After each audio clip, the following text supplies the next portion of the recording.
Hey, good afternoon everyone, Trackman44 here. What we're going to be doing today, we're going to move a 2000 Ford, a blue 1972 2000 Ford into the shop. I've already done a lot of work to it, but a lot of time has passed. You know, life gets busy, wintertime comes, and you don't get to continue on and complete a project. I've done one or two videos on this before, and I've got a whole series of videos that I have not had time to upload yet, but we're going to be moving this into the shop to repair a fuel leak. Now I've already got the gas tank taken care of, already got the Holley carburetor taken care of. I've got the Petronix electronic ignition installed, and I've also got the water pump installed. But for now, we're just going to go ahead and pull it up a little bit and then back it right into the shop.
Now you heard me tell you all the stuff I've already done to this thing, but you're probably wondering how come I went ahead and didn't start up and drive it into the shed, you know, to go ahead and work on it now.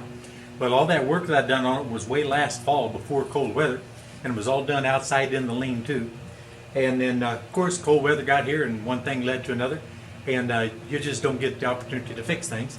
One thing I did do was I went out after it got below freezing to see if it would start, because this tractor will never start unless it's above 40 degrees for whatever reason with the points and plugs and all that stuff in it. So I changed it over to the Petronix electronic ignition. And guess what? About 30 degrees, 31 degrees, something like that. It was definitely pretty doggone cold, and it was below freezing. Thing turned over about 3 or 4 revolutions, fired right up. That made me a happy camper. At that particular point, I noticed that it had a lot of gas on the ground, and so I got to looking, and there's a leak in the gas line, in the fuel line, back in here behind this carburetor. Now, if you're familiar with the 1000 series tractors, you'll know that it's got a fuel pump up on the top front corner of the block, and it's an entirely different fuel system than what you have on a gravity system. It's got a Holley carburetor, and the sediment bowl and everything is back in behind here. And the way the piping is configured, it makes it almost impossible to work on. And so I was not going to do that whenever the weather's real cold and everything, so I just let it set. So I probably could have dumped gas in and everything, fired up, bringing it here, but then I got leaking gas everywhere, and right now it's all empty. So now that it's all empty, I'm going to go ahead about the business of putting just a little bit in so I can find that leak, figure out what I've got to do to fix it while the battery's on the charger, and get that repaired. This is going to be a pretty cool little tractor when we get done with it, I hope. This is scheduled to go down to my son's house for a while, I think. Okay, so this thing's been sitting since September, maybe October last year. Set throughout the entire course of the winter under the lean-to. I just got a reasonably charged battery in it. You have to have a fully charged battery for Petronix electronic ignition, you have to have a fully charged battery or you're just not going to get it. Well, I just took this off the charger. It should have a static voltage of 12.6 volts, thereabouts, something like that. So it should be good to go. Put a little fresh gas in it, got the gas turned on. So with a little bit of luck and a little bit of cranking, this guy should fire up. We'll give it a little bit of a choke.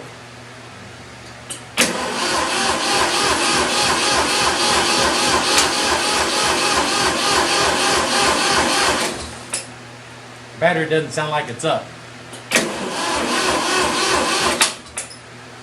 One thing about the Petronix or the electronic ignition, if your battery, even though it might have a full, looks like it's got a full static charge, if it bogs down or drops down really low, as soon as you start turning over the starter, that applied voltage to the electronic ignition drips or drops down low too, and it's not going to fire. I went ahead and put this on boost, and I'm checking the static voltage, or checking the voltage while the charge is on, and it started off with a static of 12.6. Right now we're charging at 13.9. I'm going to see if it drops any whenever I hit the starter real quick.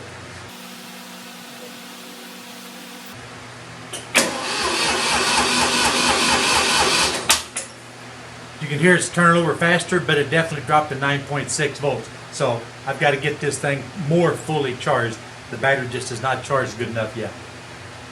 But once I'm satisfied with that charge, I think it's going to fire right off. Okay, I think I figured out what's going on.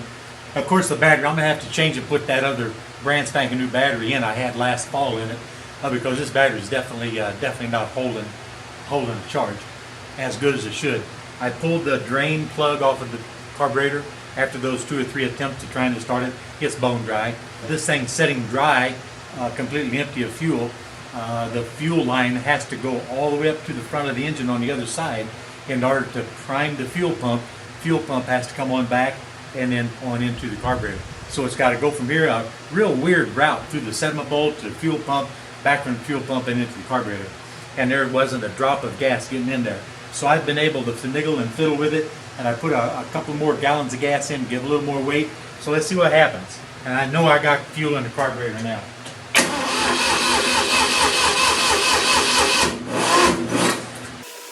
Well, that's not good.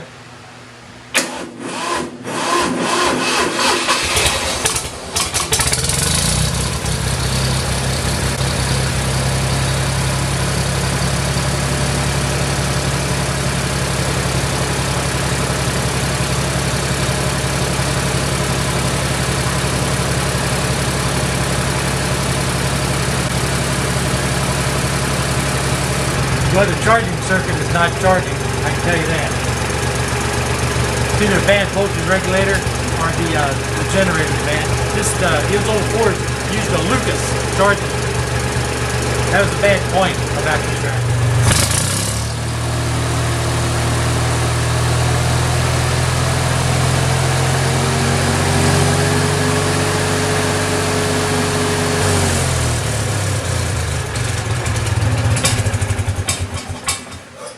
Well, at least we know it runs anyway. That was my mistake. I completely forgot about how hard this thing was to prime that fuel pump system. That was my fault entirely. And the fact that this battery is definitely a weak battery.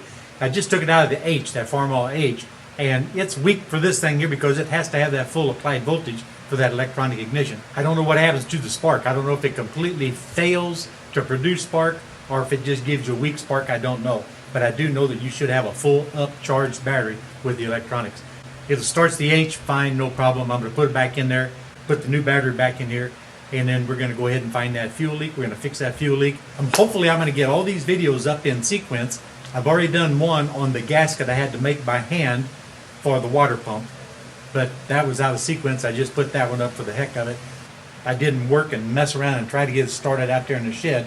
The sun's beating down on me. It's this afternoon. It's about 98 degrees. That's why I went ahead and moved it up here in the comfort of the shed to do this and also to get the fuel leak taken care of. So I'll tell you what, that's going to be the end of this video. Just moving it in here to get her fired back up again. And so I'll continue on with this. When I repair the fuel leak, put a fresh battery in, that'll be the next portion of the Ford 2000. This is Trackman 44, and I'm out of here, guys.